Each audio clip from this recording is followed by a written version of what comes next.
The Nokia 6 features a 5.5-inch IPS LCD display sporting a full HD resolution.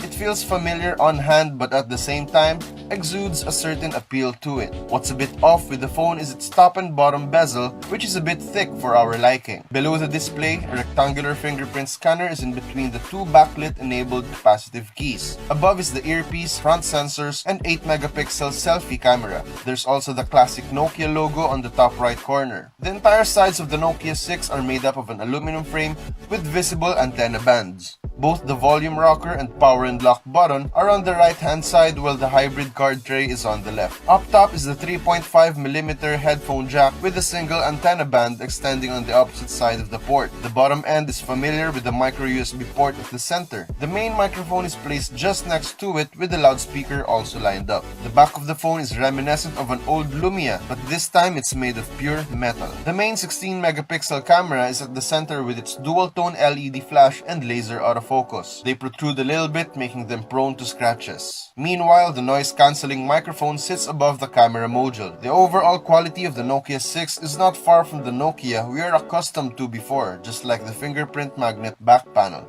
We must admit, the phone is well built and handsome. With Nokia logo shining on its back, we'd put this on the table just to show that the brand is still alive.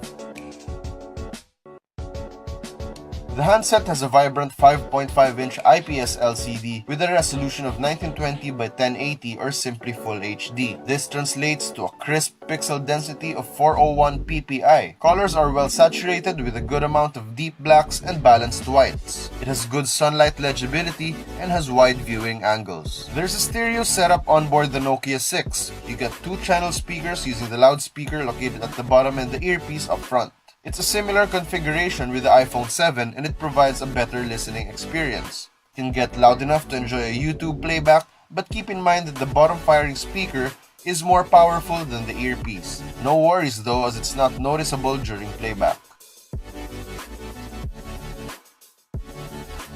The latest Android 7.0 Nougat is running on the Nokia 6 but is skinned with a blue theme. The default icons are also circular just like with the Google Pixel. Overall, UI is clean and not as heavy as other Chinese launchers, but there is a small concern. The Nokia 6, for now, is meant for the Chinese market. Hence, the phone we were able to try out is a direct import from mainland China and the software is tailored for the Chinese. You can set it in English but there are still Mandarin apps included in the available App Store. There are no Google services or Google Play Store preloaded, and we're yet to find a way to sideload it to the handset. The phone is completely usable on its own, but you'll have to resort to third-party APK installers for now.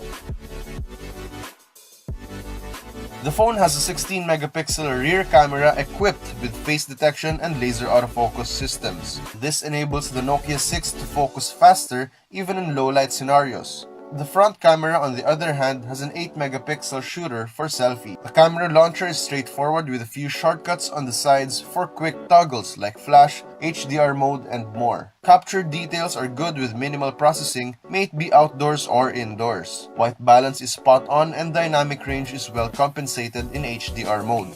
Shutter lag is present though when shooting in dim environments. As for the front camera, it takes amazingly sharp selfies that are more than enough to post online. Video recording is capped at 1080p as it doesn't have enough processing power to do 4K, but the 1080p capture is one of the best in its league. Quality is great with decent audio recording. There's also a slow-mo option at a lower resolution. We're glad that the Nokia 6 shines in the camera department. It'll live up to the expectations of fans and enthusiasts alike. Inside the Nokia 6 is the lower-tier Snapdragon 430 octa-core processor with Adreno 505 graphics. The Snapdragon 430 is basically composed of 8 cores of ARM Cortex-A53 with a maximum clock speed of 1.4 GHz. The handset gets a generous amount of 4GB of RAM, which we only see in mid to upper class handsets.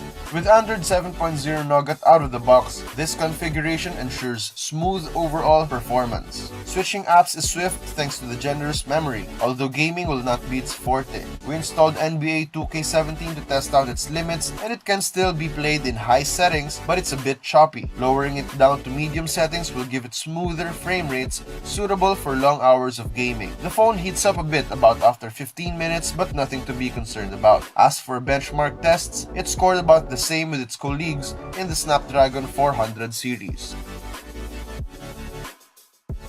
As with former Nokia handsets, call quality is good on the Nokia 6. The earpiece can get loud enough to be heard even in noisy surroundings. Also, the noise-cancelling microphone works well. Signal strength is also pretty good with reliable reception throughout Manila using a Globe SIM card. It can connect to 4G LTE networks of local telcos, although it has limited supported bands. It lacks support for 700 MHz band 28, so mobile data speeds are not as fast as it could be.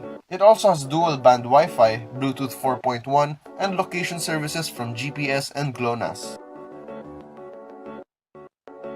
Despite having a large body, the Nokia 6 only has a 3000 mAh battery. Not that it's not enough to last a day, but we hope for a higher capacity. Actually, our initial video loop test surprisingly lasted for almost 33 hours. With a more definite test using PCMark battery test, the phone lasted for 10 hours and 31 minutes. Still an impressive endurance score for its cell capacity.